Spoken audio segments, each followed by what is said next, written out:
ఇవాళ ట్విట్టర్లో ఎంతమంది ఎన్ని పెడుతున్నారు చెప్పండి. అక్కడ దాకా ఎందుకు? ఎవరండి ఆయన? ఎవరు ఒక ఆయన ఉన్నాడు, సీమరాజా అంట. ఆయన రోజు ఏం మాట్లాడుతున్నాడు?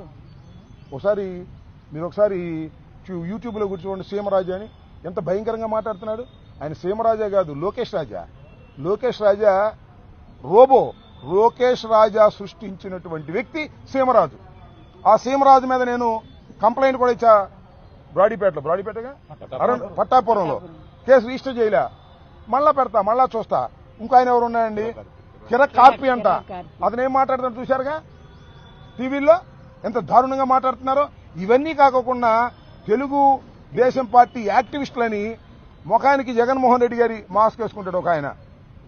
జగన్మోహన్ రెడ్డి గారి గురించి, నా గురించి, రోజా గురించి ఎంత పచ్చిగలిగా పూతుతున్నారు. ఏం కనపడవా మీకు? ఏమండి చంద్రబాబు నాయుడు గారు, ఏమండి లోకేష్ గారు, కనపడవా? కనపడదు. ఎందుకంటే ఇవన్నీ మీరే చేపిస్తున్నారు వాళ్ళకి డబ్బులు ఇచ్చి.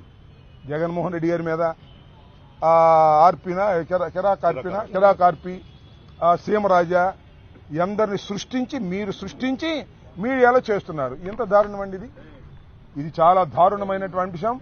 ఈ అంశాల మీద యాక్షన్ తీసుకునేంత వరకు మేము న్యాయ పోరాటం చేస్తాం. ఇంతకు ముందు సీమరాజా అనే వ్యక్తి మీద నేను కంప్లైంట్ ఇచ్చాను, అది రిజిస్టర్ చేయలేదు. రిజిస్టర్ చేయకపోగా అతను ఇష్టం వచ్చినట్టుగా రోజా గారిని, నన్ను, మరి జగన్మోహన్ రెడ్డి గారిని, నిన్న జరిగితే మన కరుణాకర్ రెడ్డి గారిని ఇష్టం వచ్చినట్టుగా మాట్లాడుతున్నారు. మీరు తక్షణమే ఆయన మీద యాక్షన్ తీసుకోండి. అలా తీసుకోకపోయినట్లయితే మేము లీగల్గా ప్రొసీడ్ అవుతాము. మొన్న కంప్లైంట్ ఇచ్చాను, అది రిజిస్టర్ చేయలేదు. మళ్ళా కంప్లైంట్ ఇస్తాం. హైకోర్టు అవసరమైతే హైకోర్టును ఆశ్రయిస్తాం, అంత అవసరమైతే సుప్రీంకోర్టును కూడా ఆశ్రయిస్తాం. లీగల్ ఫైట్ చేస్తాం. కేవలం ఒక ట్వీట్ చేసిన